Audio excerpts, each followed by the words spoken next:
Shalom. Injil Kejadian pasal 25 dengan keseluruhan terdapat 34 ayat dan 4 judul. Judul yang pertama yaitu, Keturunan Abraham dari Keturah, dimulai dari ayat pertama sampai pada ayat ke-6. Beginilah firman Tuhan, Abraham mengambil pula seorang istri, namanya Keturah.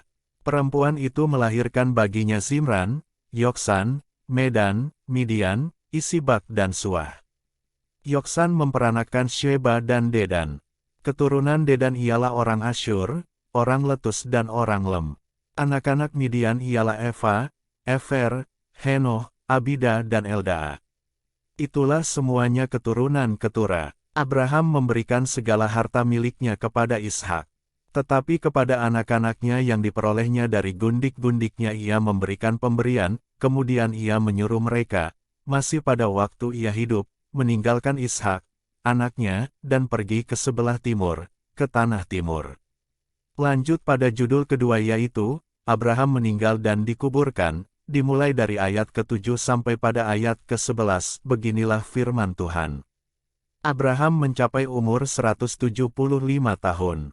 Lalu ia meninggal, ia mati pada waktu telah putih rambutnya, tua dan suntuk umur, maka ia dikumpulkan kepada kaum leluhurnya. Dan anak-anaknya, Ishak dan Ismail, menguburkan dia dalam gua Mahpelah, di padang Efron bin Zohar, orang Het itu, padang yang letaknya di sebelah timur Mamre. Yang telah dibeli Abraham dari Bani Het, di sanalah terkubur Abraham dan Sarah istrinya. Setelah Abraham mati, Allah memberkati Ishak, anaknya itu, dan Ishak diam dekat sumur Lahai-Roi. Lanjut pada judul ketiga yaitu, Keturunan Ismail, dimulai pada ayat ke-12 sampai pada ayat ke-18, beginilah firman Tuhan. Inilah keturunan Ismail, anak Abraham, yang telah dilahirkan baginya oleh Hagar, perempuan Mesir, hamba Sarah itu. Inilah nama anak-anak Ismail, disebutkan menurut urutan lahirnya, Nebayot, anak sulung Ismail, selanjutnya Kedar, Adbil, Mibsam, Misima, Duma, Masa, Hadad, Tema, Yetur, Nafish dan Ketma. Itulah anak-anak Ismail, dan itulah nama-nama mereka, menurut kampung mereka dan menurut perkemahan mereka, 12 orang raja, masing-masing dengan sukunya. Umur Ismail ialah 137 tahun. Sesudah itu ia meninggal, ia mati dan dikumpulkan kepada kaum leluhurnya. Mereka itu mendiami daerah dari Hawilah sampai Syur, yang letaknya di sebelah timur Mesir ke arah Asyur. Mereka menetap berhadapan dengan semua saudara mereka.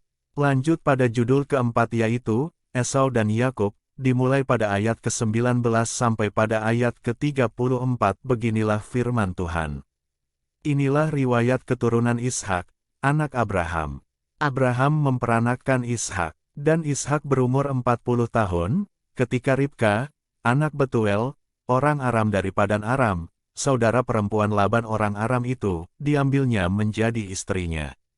Berdoalah Ishak kepada Tuhan untuk istrinya, sebab istrinya itu mandul, Tuhan mengabulkan doanya, sehingga Ribka, istrinya itu, mengandung. Tetapi anak-anaknya bertolak-tolakan di dalam rahimnya dan ia berkata, jika demikian halnya, mengapa aku hidup? Dan ia pergi meminta petunjuk kepada Tuhan. Firman Tuhan kepadanya, 2 bangsa ada dalam kandunganmu, dan 2 suku bangsa akan berpencar dari dalam rahimmu, suku bangsa yang satu akan lebih kuat dari yang lain, dan anak yang tua akan menjadi hamba kepada anak yang muda. Setelah genap harinya untuk bersalin, memang anak kembar yang di dalam kandungannya. Keluarlah yang pertama, warnanya merah, seluruh tubuhnya seperti jubah berbulu, sebab itu ia dinamai Esau. Sesudah itu keluarlah adiknya, tangannya memegang tumit Esau, sebab itu ia dinamai Yakub. Ishak berumur 60 tahun pada waktu mereka lahir. Lalu bertambah besarlah kedua anak itu, Esau menjadi seorang yang pandai berburu, seorang yang suka tinggal di padang, tetapi Yakub adalah seorang yang tenang, yang suka tinggal di kemah. Ishak sayang kepada Esau, sebab ia suka makan daging buruan, tetapi Ribka kasih kepada Yakub. Pada suatu kali Yakub sedang memasak sesuatu, Lalu datanglah Esau dengan lelah dari padang. Kata Esau kepada Yakub, berikanlah kiranya aku menghirup sedikit dari yang merah-merah itu, karena aku lelah. Itulah sebabnya namanya disebutkan Edom. Tetapi kata Yakub, juallah dahulu kepadaku hak kesulunganmu. Sahut Esau, sebentar lagi aku akan mati, apakah gunanya bagiku hak kesulungan itu? Kata Yakub, bersumpahlah dahulu kepadaku. Maka bersumpahlah ia kepada Yakub dan dijualnyalah hak kesulungannya kepadanya. Lalu Yakub memberikan roti dan masakan kacang merah itu kepada Esau, ia makan dan minum, lalu berdiri dan pergi. Demikianlah Esau memandang ringan hak kesulungan itu. Demikianlah firman Tuhan. Tuhan Yesus memberkati.